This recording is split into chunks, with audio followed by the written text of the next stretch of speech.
aujourd'hui on va parler d'une méthode de paris sportif tellement puissante qu'elle devrait être bannie. Et oui, vous avez bien entendu. Salut à tous, pour ceux qui ne me connaissent pas, je m'appelle Nico et dans cette vidéo on va voir ensemble comment détecter les matchs truqués et utiliser cette connaissance à notre avantage. Alors restez bien jusqu'à la fin car je vais partager avec vous des exemples concrets que vous avez juste à recopier, vous n'aurez plus qu'à recopier ma stratégie et à encaisser. Et si vous voulez suivre tous mes pronostics concernant cette stratégie totalement gratuitement, vous pouvez rejoindre mon canal Telegram, vous avez le lien directement dans la description de cette vidéo ainsi qu'en commentaire épinglé. Alors pour commencer, il faut comprendre ce que sont les matchs truqués. Les matchs truqués sont un fléau dans le monde des paris sportifs actuellement, puisqu'ils faussent les résultats et ils peuvent ruiner vos paris si vous n'êtes pas au courant de la magouille. Cependant, avec les bons outils et les bonnes méthodes, il est possible de les détecter et aujourd'hui je vais vous montrer comment. Alors déjà, il faut savoir qu'il existe différents types de matchs truqués. Vous avez les matchs truqués qui sont à des fins de paris, c'est-à-dire pour parier et gagner de l'argent, mais vous avez également des matchs truqués qui sont uniquement pour des raisons sportives, qui ne sont pas à la base faits pour gagner de l'argent. Alors les deux ne s'excluent pas mutuellement et ils sont souvent liés, comme les enquêtes sur les matchs truqués le prouvent. C'est-à-dire que des matchs truqués pour obtenir un résultat sportif, par exemple le maintien dans une division, une équipe qui veut se maintenir, je sais pas, en Ligue 1, ou une équipe qui veut monter en Ligue 2, on va arranger le match pour que ce résultat sportif se produise, mais ce match qui est à la base truqué pour des raisons sportives va se transformer souvent en une méthode de pari puisque certains ont connaissance de cette information et ils essayent d'en tirer un profit financier. Alors ces derniers temps, on a eu plusieurs affaires qui ont éclaté dans des grosses ligues, dans des gros championnats, à commencer par l'affaire Paqueta. Je pense que vous en avez entendu parler. Alors Lucas Paqueta, c'est le numéro 10 du Brésil, il joue à West Ham en première ligue et il est suspecté d'avoir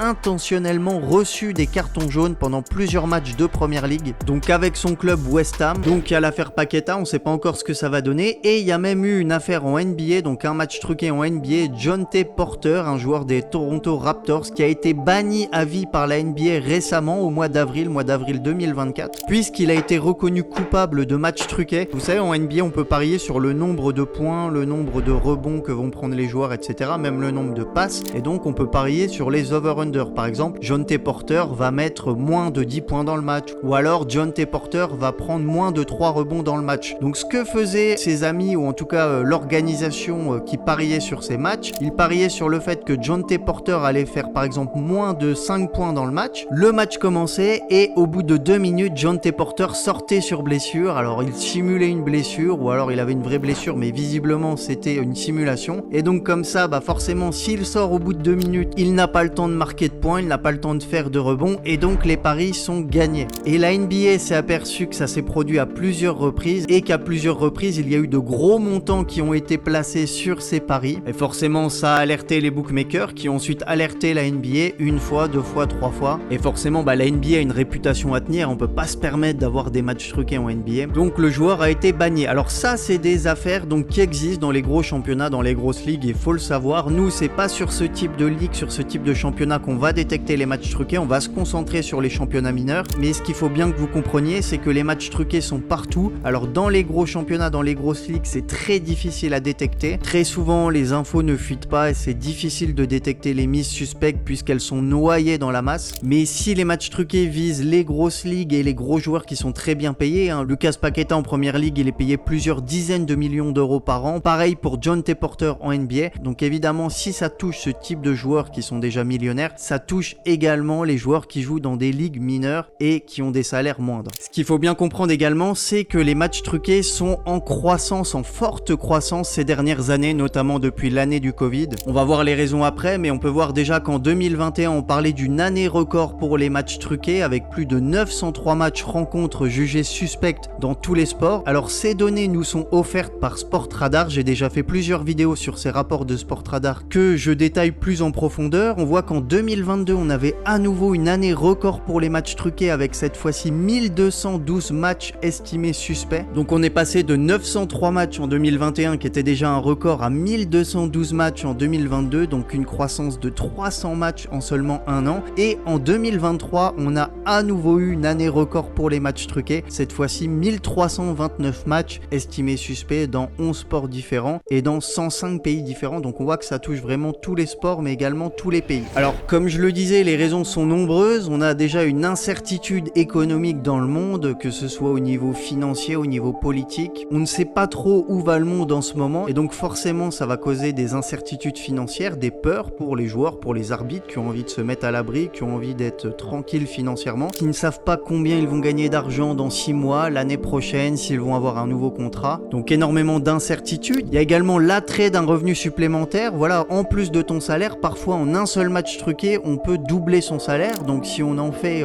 2 ou 3 dans le mois, bah voilà, on triple, on quadruple son salaire. Donc c'est pas négligeable, surtout pour des joueurs qui ont des petits revenus. Également, les joueurs et les arbitres qui s'approchent de leur fin de carrière peuvent être tentés de se livrer à des matchs truqués, puisque forcément, si on sait que notre carrière s'arrête dans un an, que dans un an on n'aura plus de contrat, on n'aura plus de salaire qui tombe, bah on va avoir envie de se mettre à l'abri, de coffrer un peu. Et donc si on nous propose de truquer un match, ça peut être extrêmement tentant, puisqu'on sait qu'une reconversion pour des sportifs, pour des footballeurs peut être extrêmement compliquée si elle n'a pas été bien anticipée. Donc on a vu qu'il y avait un risque très élevé sur les joueurs et les arbitres qui sont en fin de carrière. On sait que les carrières sont également très courtes dans le sport. Donc quand on sait qu'on a une carrière courte, on ne sait pas combien de temps on va gagner de l'argent, ça peut être tentant de truquer des matchs. On a également le chantage, que ce soit de l'entourage ou alors de personnes extérieures qui peuvent essayer de nous extorquer des fonds. On l'a vu notamment avec l'affaire Paul Pogba, à qui on a essayé d'extorquer quasiment toute sa fortune, également N'Golo Kanté. Bref, il y a aussi les addictions en jeu avec l'affaire Tonali et d'autres joueurs en Italie qui ont été suspendus puisqu'ils étaient addicts aux paris sportifs. Ils n'avaient pas le droit de parier, ils ont fait des paris illégaux.